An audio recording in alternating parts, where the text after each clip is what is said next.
The roar of a diesel engine does not just fill a courtyard. It shakes the dust loose from ancient mortar. It vibrates inside the marrow of your bones before you even look up to see the yellow iron teeth of the excavator hanging in the air. Jam did not care about the dust. He did not care about the history and sleeping inside the gray stone blocks of the old manor. He only cared about the numbers glowing on his digital tablet screen. He stood near the edge of the brick driveway, his leather dress shoes covered in a fine layer of white powder, screaming into his Bluetooth earpiece over the sound of the idling machine. I do not care what the preservation office says. Tear it down right now. If that wall is still standing when the international board arrives at 5, your contract is finished. The heavy metal tracks of the machine ground against the dirt, shifting forward by 3 inches. The steel bucket rose, casting a massive shadow over the weathered stone fence that had guarded the property for over 90 years. But the machine did not strike. Instead, the operator cut the throttle slightly because an old man had stepped directly into the path of the metal teeth. Tan did not shout. He did not raise his fists. His left hand, rough and permanently stained with gray stone dust, was pressed flat against a massive corner block. In his right hand, he held a tiny, rusted chisel and a simple piece of white chalk. His back was bent from 40 years of lifting granite, and his left leg dragged slightly as he shifted his weight to stand firmer against the machine. He did not even look at the driver. He looked only at the small, square grid he had drawn with chalk across the face of the stone. Jam lowered his phone, his face twisting into an expression of pure disgust as he walked toward the old man. Old man, what do you think you are doing? Get out of the way before the operator accidentally buries you under 2 tons of rubble.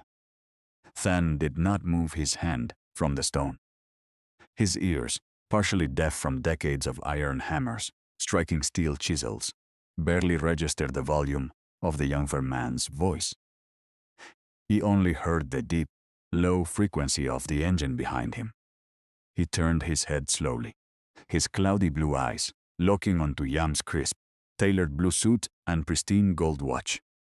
The mortar is still wet in the joints, Tan said, his voice low and steady like the stones he carved. If you hit this corner now, the weight of the entire roof structure will slide 4 inches to the east. The whole northern wing will collapse before your board even gets past the main gate. Yam let out a sharp, mocking laugh, stepping closer until he could smell the faint scent of old tobacco and damp earth coming from the old man's faded canvas work jacket. You are a stonemason hired to fix a fence. Old man, do not lecture me on structural engineering. This whole place belongs to the investment group now, and we are turning this worthless pile of rock into a 5-star resort. Your daughter was supposed to sign the final clearance an hour ago. Where is she? As if the sound of a small scooter engines sputtered at the entrance of the courtyard. Mai pulled up, her hair messy from the wind, carrying a large cardboard tube filled with architectural blueprints. She looked at the massive excavator, then at her father, standing alone against the steel bucket. Jam shifted his gaze to her, a cold, predatory smile spreading across his face. Ah, the head architect has finally decided to show up. Tell your father to step down, Mai, or I will have security remove both of you for trespassing on private corporate property. Mai stood between her father and the younger executive, her hands trembling slightly as she unrolled the master plan against the hood of Lam's luxury sedan. Yam, the original deed from the old owner, clearly states the wall cannot be touched until the historical survey is complete. We need 2 more hours. Jam leaned over the blueprints, tapping his finger hard against the paper.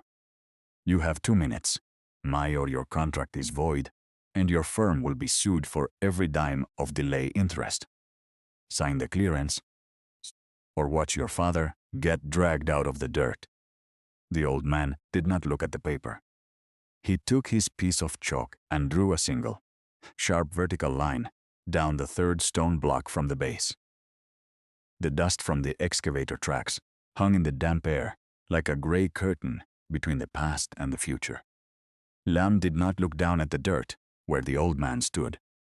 He kept his eyes locked on his silver digital tablet, his fingers tapping impatiently against the glass screen, as if he could speed up time itself.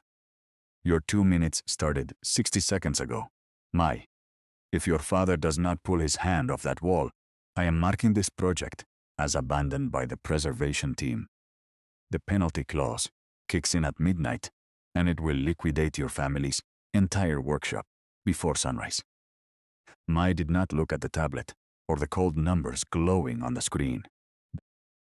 She ran across the muddy brick path, her heavy boots sinking into the wet earth, until she reached her father's side. Dad, please, we have to talk to them outside the gates. The board members are already arriving at the main pavilion, and the security guards are clearing the entrance.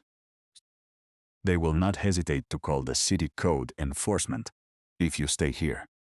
Tan did not look up from the gray stone surface. He adjusted the heavy wire frames of his glasses with 2 dust-covered fingers, his eyes focused entirely on a deep hairline fracture running horizontally between the 4th and 5th layers of granite. The young people always think the loudest voice owns the room, the old man murmured, his voice barely rising above the low, mechanical drone of the waiting excavator. But stones do not listen to shouting, Mai, they only listen to weight. He placed the tip of his small iron chisel into the mortar joint, tapping the blunt handle twice with his wooden mallet. A dull, hollow click echoed through the courtyard, a sound so specific that only a man who had spent 40 years in the quarries could truly understand. Yam snapped his tablet shut, the sharp click of the plastic casing cutting through the damp air like a gunshot. That is enough. Operator, clear the path. The machine driver hesitated for a fraction of a second, his hand hovering over the hydraulic levers inside the glass cabin. He looked down at the old man, whose body was barely wider than the steel teeth of his bucket. Bojam raised his arm, pointing aggressively toward the base of the ancient fence. I said move it. Any damage to the equipment or delays on this site are going to be deducted from your personal union contract. Do you hear me? The engine surged, a thick cloud of black diesel smoke erupting from the exhaust pipe and swirling into the low-hanging branches of the old oak trees. The massive steel tracks began to turn, grinding the historical bricks underneath into red powder. Mai stepped forward, her arms spread wide, placing her own body between the advancing machine and her father. Stop. You do not have the structural clearance for this area yet. The old man did not flinch as the heat from the radiator washed over his face. He simply reached into his canvas pocket, pulled out the piece of white chalk, and connected 3 faint markings he had made earlier near the foundation block. To the untrained eye, it looked like the meaningless scribbles of a confused old laborer. But to anyone who knew the ancient structural grammar of the valley, those lines represented something entirely different. They were the key to the entire log. The rumble of the heavy machine tracks seemed to grow louder as they bit into the red dust of the courtyard. Jam did not look at Mai or her unrolled blueprints. He took 3 steps back, reaching inside his tailored jacket to pull out a pristine, black fountain pen. Your 2 minutes are gone.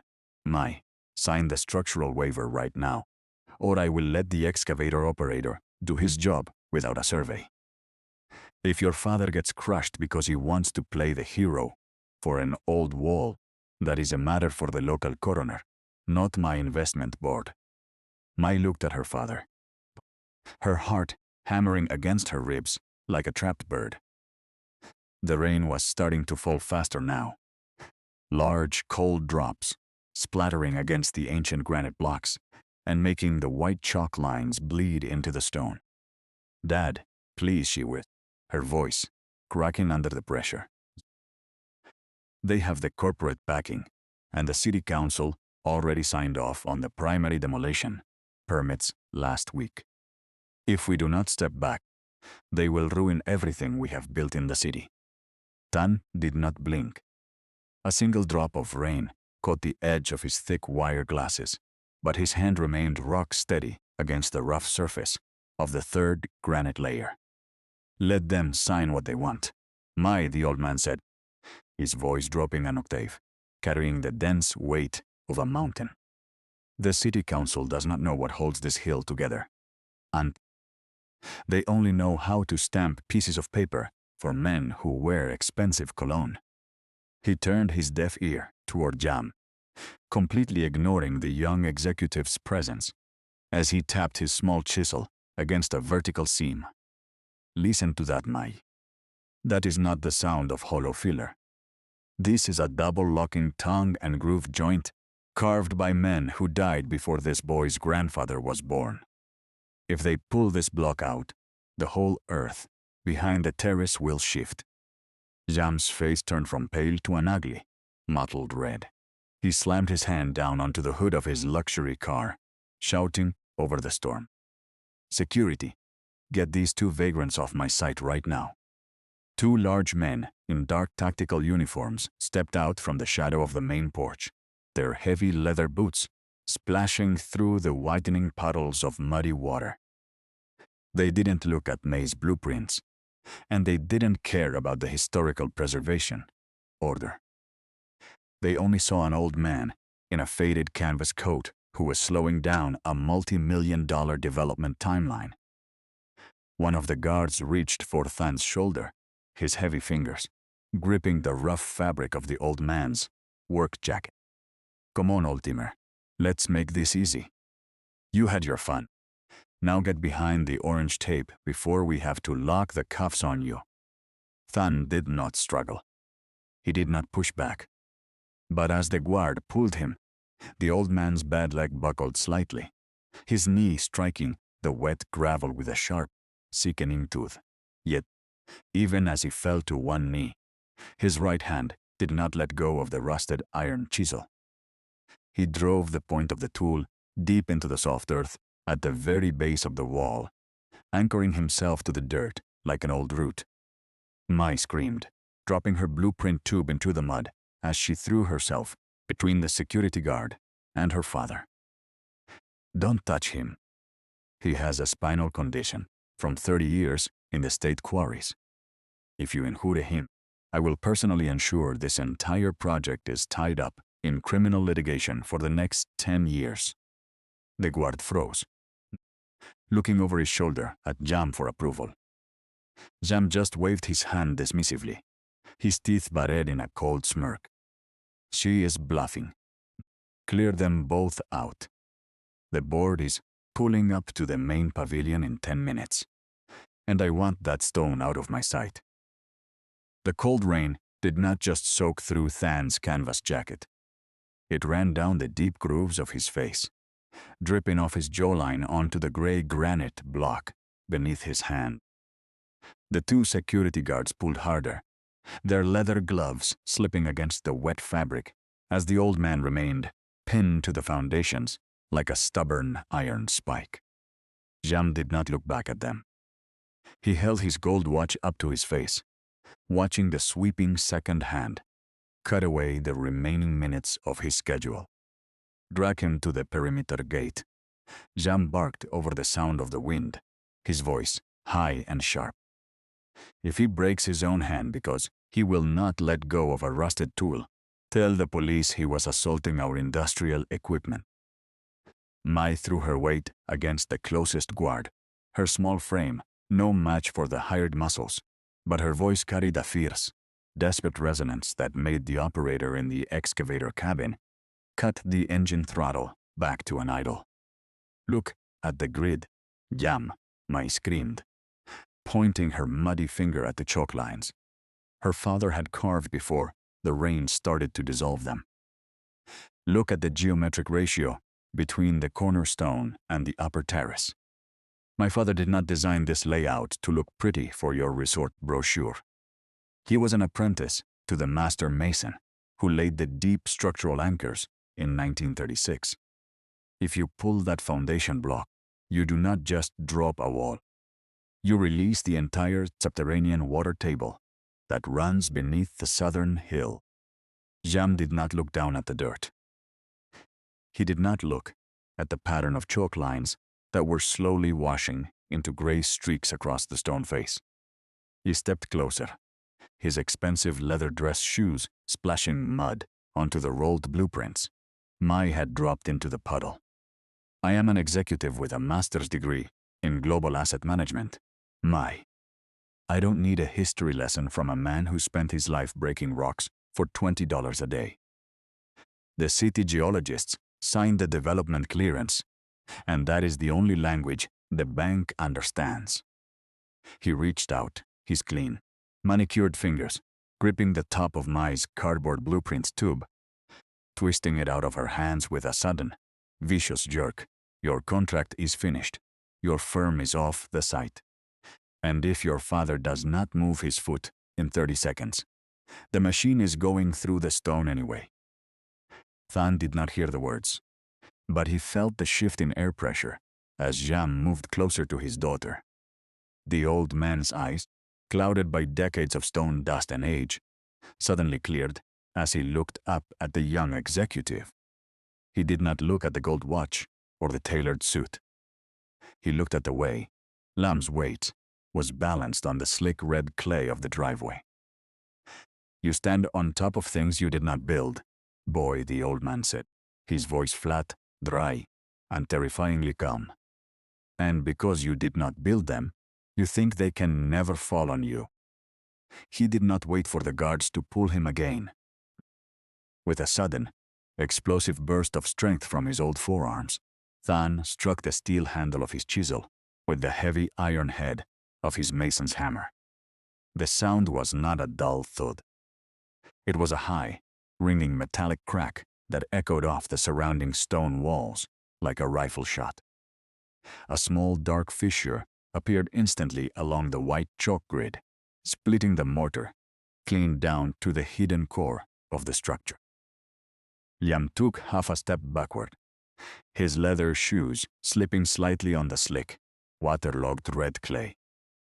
The sudden, sharp ring of the iron mallet hitting the steel chisel had caused the two security guards to freeze, their hands dropping from Tan's torn canvas sleeves.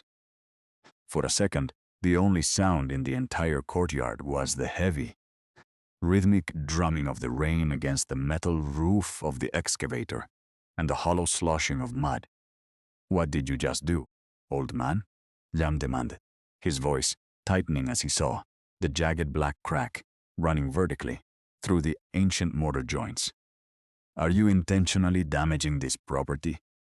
I will have you arrested for industrial sabotage before the rain stops."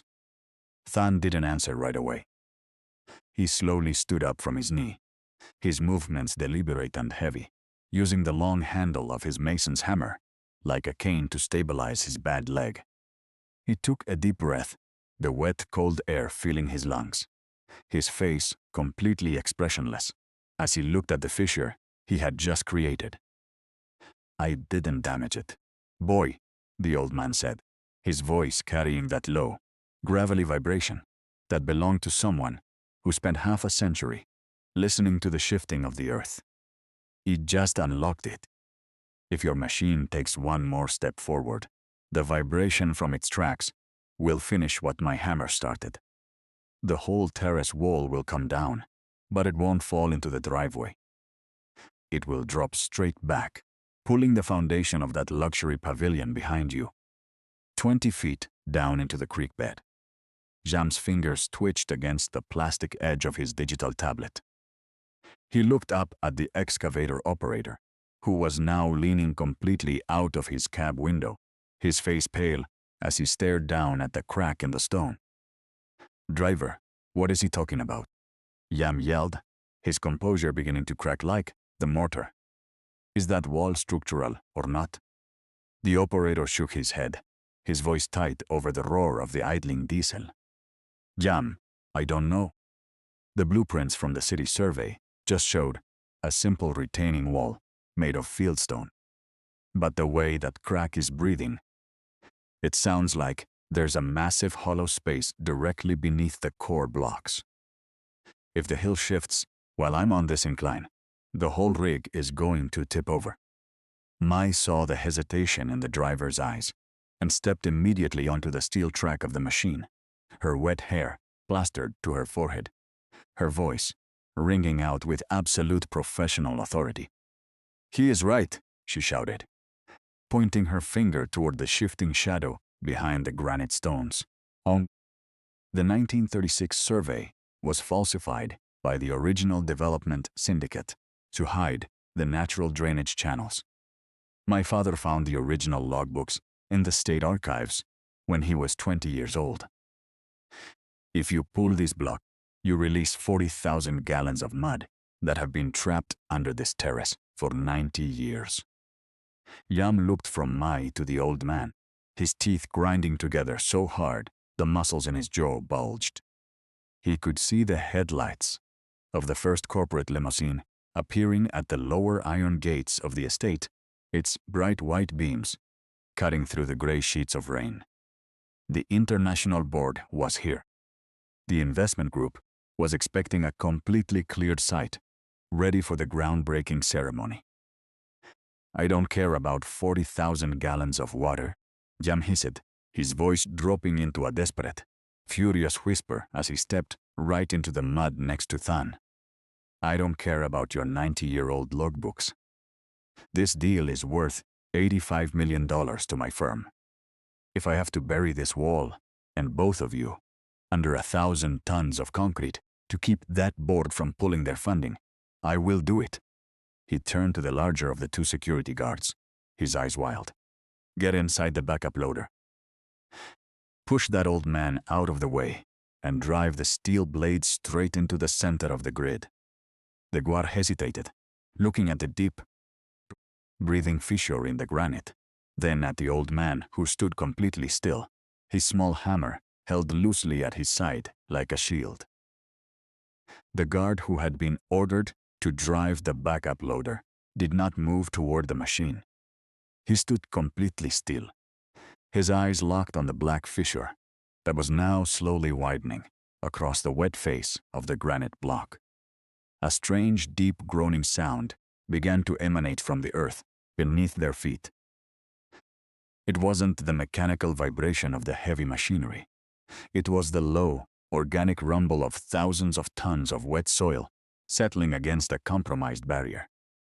Liam felt the vibration through the leather soles of his shoes. For the first time since he had stepped onto the property, the young executive looked down at the mud with genuine uncertainty. What is that noise? Lam asked, his voice losing its sharp corporate edge, replaced by a thin tremor of panic. Is the machine leaking hydraulic fluid? Mai shook her head, her wet hair clinging to her face as she backed slowly away from the cracked stone. That is not the machine, Yam. That is the hydrostatic pressure from the trapped underground stream. When my father broke the locking joint, he removed the tension that was holding the entire southern terrace in place. The water is finding its way to the fracture. A sudden, high-pressure jet of muddy water shot out from the crack in the granite, hitting the steel tracks of the excavator with the force of a fire hose. The operator inside the cabin swore loudly, throwing the hydraulic levers into reverse and scrambling to back his heavy rig away from the shifting wall. But the mud underneath his tracks was already turning into a slick, unstable slurry. The massive machine spun its treads helplessly, sliding sideways toward the edge of the brick driveway instead of reversing. Jam stumbled backward, his expensive suit now spattered with thick red clay, as the water pressure behind the wall continued to increase. Stop it, he yelled, pointing a trembling finger at the old stonemason. Plug that hole right now before it washes out the entire foundation of the pavilion. Tan stood perfectly still, leaning slightly on the long wooden handle of his iron hammer, letting the cold rain wash the dust from his face. "You cannot plug a river with a piece of paper, boy," the old man said, his voice calm and unhurried amidst the chaos. "And you cannot stop 90 years of water pressure once you decide to break the seal. I told you this wall was not just a fence, it was a dam. You wanted to see what was behind it, so I gave you the key." The low rumbling sound grew louder, vibrating through the bones of everyone standing in the courtyard. The upper section of the stone wall, the part El Yam had ordered to be smashed, began to tilt forward by 3 agonizing degrees.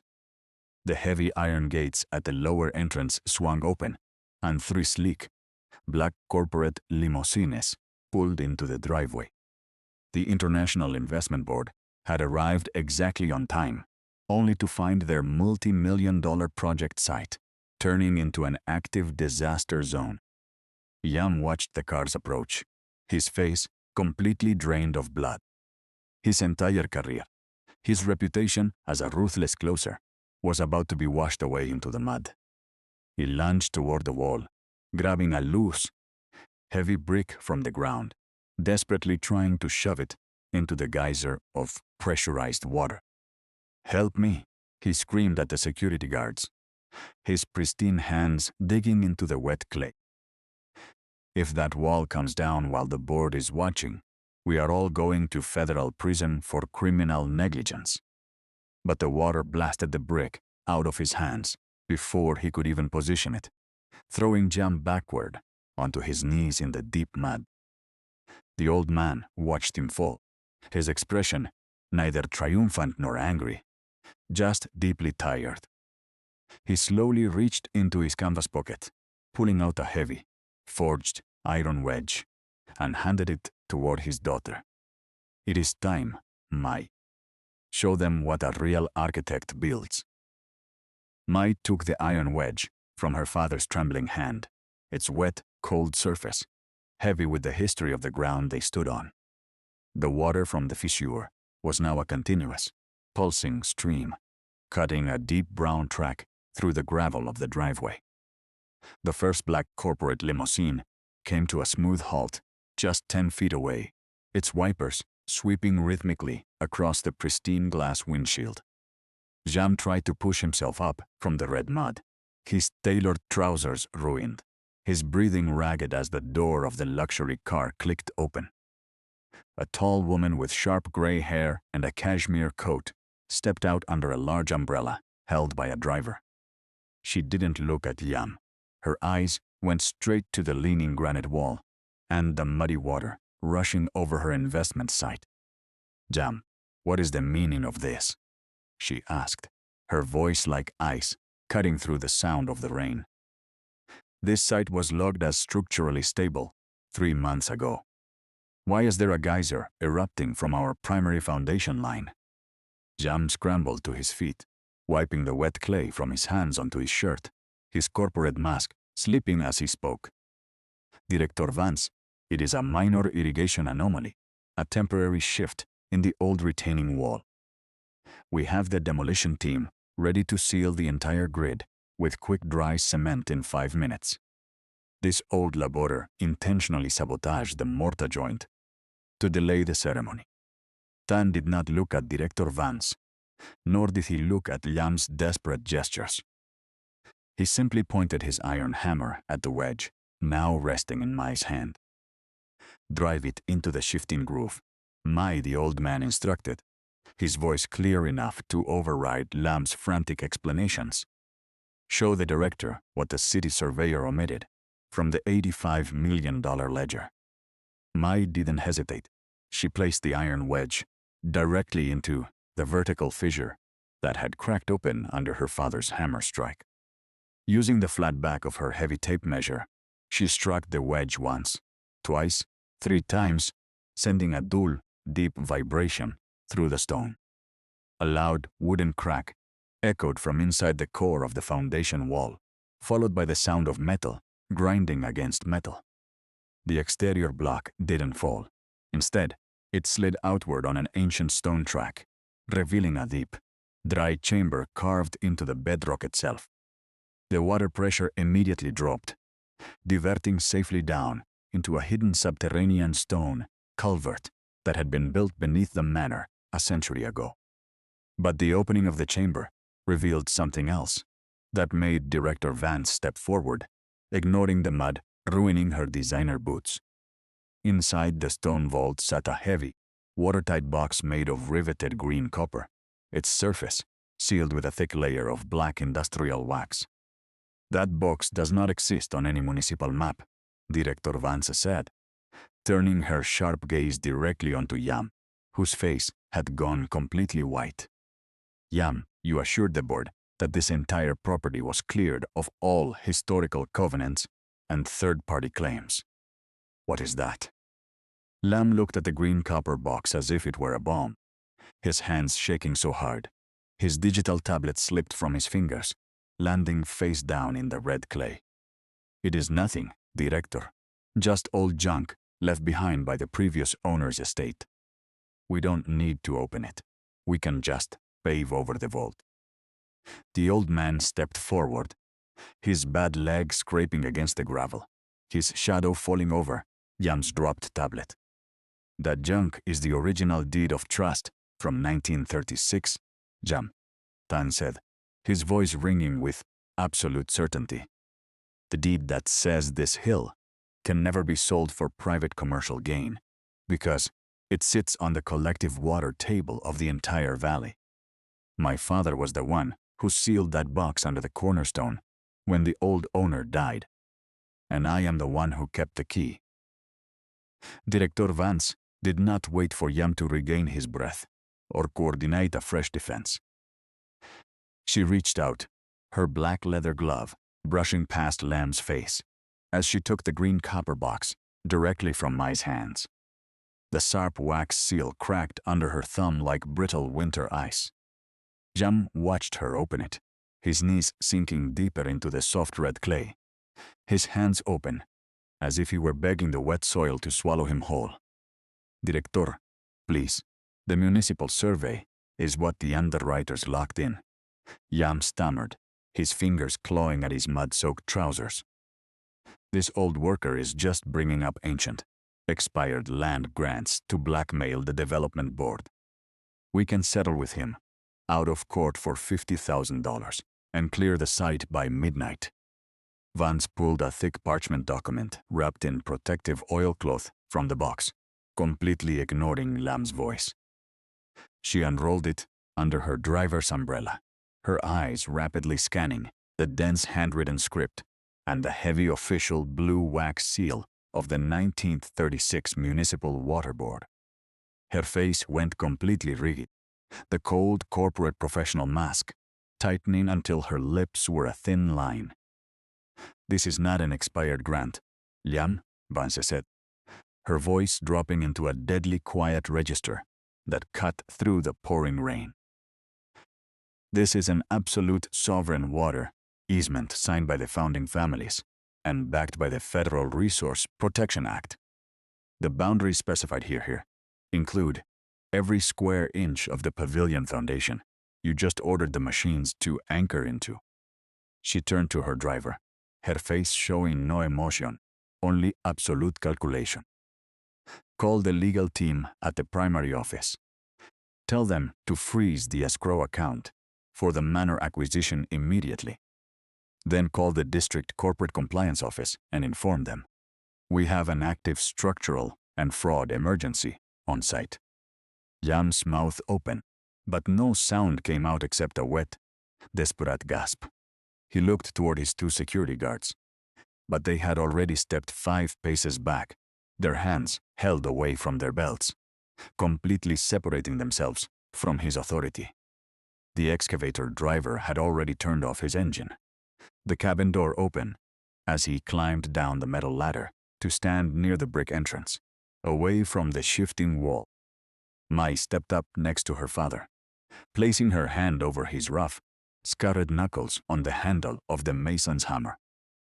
The corporate survey omitted this, Because Lam paid the regional code inspector to overlook the subterranean aquifer, Mai said, her voice steady and resonant in the quiet courtyard. They wanted to build the resort over the natural spring because it saved them $3 million in drainage infrastructure. They didn't care if the entire lower valley lost its natural irrigation within 5 years. Vance looked at Mai, then at the old man, whose bent spine still held the posture of someone who had never bowed to a ledger. Your firm was hired to do the architectural safety verification, Miss Mai. Vance nodded, her eyes narrowing slightly. Why did you not flag this before the heavy equipment entered the courtyard? Because every time my team tried to submit the deep core structural logs, Lam's department intercepted the digital files and threatened to invalidate our professional license for insubordination. Mai answered, pulling a small, water-resistant flash drive from her inner coat pocket and holding it up. The unedited logs are right here, with the time-stamped receipts of Yam's deletion orders. Yam lunged forward from the mud, his hands reaching desperately for the flash drive, but his foot caught on a loose piece of broken granite. He fell flat onto his stomach in the red slurry, his expensive blue suit completely covered in the thick, wet filth of the ground he had tried to conquer. The sound of Lam's body hitting the thick red slurry was instantly muffled by the heavy drumming of the rain. He lay there for 3 long seconds, his fingers clawing blindly at the slippery clay, as if he could still catch the small flash drive Mai held out of his reach. Director Vance did not look down at him. She folded the oilcloth around the ancient parchment deed with a slow, deliberate neatness that carried more finality than the strike of a judge gavel.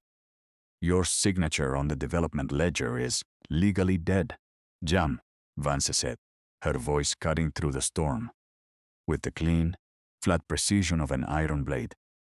The board will not risk an international corporate fraud injunction for a resort that would have slid into a drainage creek within 2 fiscal quarters. Jam scrambled back onto his knees, his face smeared with red mud, his hair dripping dirty water into his eyes as he looked up at the director. Director Vance, please. The municipal code inspectors were fully aware of the risk. We had a structural indemnity bond locked in to cover any shift in the terrain. He screamed, his voice turning high and reedy, completely losing its polished executive cadence. It was a calculation, a standard industry calculation, to maximize the investor's initial dividend yield. Vance did not reply. She stepped back toward the open door of her black limousine, her driver instantly adjusting the wide umbrella to keep the rain off her cashmere coat. The board does not calculate with stolen resource easements, Yam. Pack your digital files and leave the perimeter before the state compliance officers arrive with the formal audit warrant. She climbed into the rear seat, and the heavy door closed with a muted, solid thud that signaled the end of Yam's career in global asset management. The 2 security guards did not offer Jam a hand. They turned their backs on him, walking toward their patrol vehicle to log their exit from the site before the authorities shifted. The courtyard became strangely quiet, save for the steady hiss of the rain falling on the ancient stone blocks and the low, safe gurgle of the underground stream flowing through the newly unlocked culvert. Yam sat alone in the mud, his gold watch glinting under the gray sky, completely ruined by the grit of the earth he had tried to pave over. He looked up at the old stone mason, his eyes wide with a mixture of hatred and absolute confusion. You ruined an $85 million portfolio for a pile of worthless gray rock, Jam hissed, his teeth chattering from the cold mud. You and your daughter will never get a contract in this city again. Than did not lower his eyes to meet Jam's gaze. He slowly lifted his heavy iron hammer, placing it back into the worn leather loop of his work apron with a steady, rhythmic precision. $1 has whatever value the bank prints on it today, Boy, the old man said, his voice flat, dry, and carrying the dense permanence of a mountain foundation. But a stone carries the weight of the men who laid it and the lives of the people who drink from the well beneath it. You spent your life learning how to manipulate the numbers on a screen, but you never learned how to listen to the ground you walk on. He turned his back on the ruined executive, stepping toward the dry chamber inside the wall, where the green copper box had rested for nearly a century. Mai walked beside him, her hand supporting his elbow, as his bad leg dragged slightly through the gravel. The excavator operator turned his keys, and the heavy diesel engine sputtered once before dying completely, leaving the courtyard in total, natural peace. The rain did not stop falling, but its rhythm changed from a chaotic assault into a steady, clean washing of the old courtyard. Jam lay silently in the red mud, his tailored blue suit completely ruined, his hands empty as the sound of Director Vance's departing limousine faded into the gray mist of the main road. He was no longer an executive with an $85 million portfolio. He was just a man who had tried to build a fortune on top of something he didn't respect. The two security guards drove their utility truck out of the gates, leaving the iron perimeter open to the public for the first time in 10 months. Thun did not look down at the fallen man as he walked back toward his small wooden toolbox, his bad leg dragging slightly through the wet gravel, leaving a shallow groove in the dirt. He bent down, his joints popping with a dry, solid sound, and placed his iron mason's hammer into its custom canvas slot.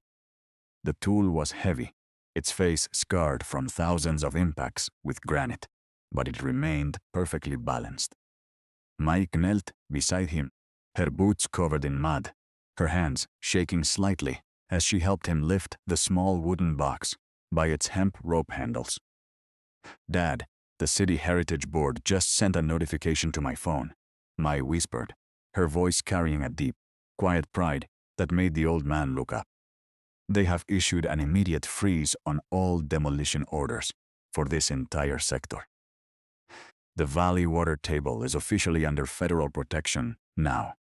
Tan nodded slowly, his cloudy blue eyes focusing on the ancient granite blocks that stood tall, dark, and glistening against the gray afternoon sky. "The stones never lie," Mai, the old man said, his voice dropping into that low, permanent frequency that belonged to the earth itself. Men try to cover them with paper, with titles, and with promises of digital money that vanishes when the electricity cuts out. But when the rain comes down hard enough, the soil always remembers what holds it together. He turned his deaf ear toward the city in the distance, looking instead at the clean, brown stream of water that was now flowing peacefully through the open stone culvert, feeding the old roots of the oak trees at the bottom of the hill. "You did well today, daughter. You looked at the geometry, not the ledger. That is what makes an architect a builder, not just a draftsperson." They stood together in the rain, an old stonemason with nothing but his tools, and a young woman with nothing but her blueprints, yet they held the entire hill secure beneath their feet. Yam slowly pushed himself up from the mud, his face pale, his digital tablet entirely submerged in the red clay, completely useless. He walked toward the open iron gates, without looking back, his leather dress shoes slipping with every step, as he vanished into the gray fog of the valley below. The courtyard was empty now, save for the ancient wall that had stood for 90 years and would now stand for 90 more. Because a house built on numbers can be destroyed by a single pin, but a structure built on a promise to the earth is anchored into eternity. If you are faced with a choice between a quick fortune and an old value that cannot be counted in cash, which foundation will you choose to stand on?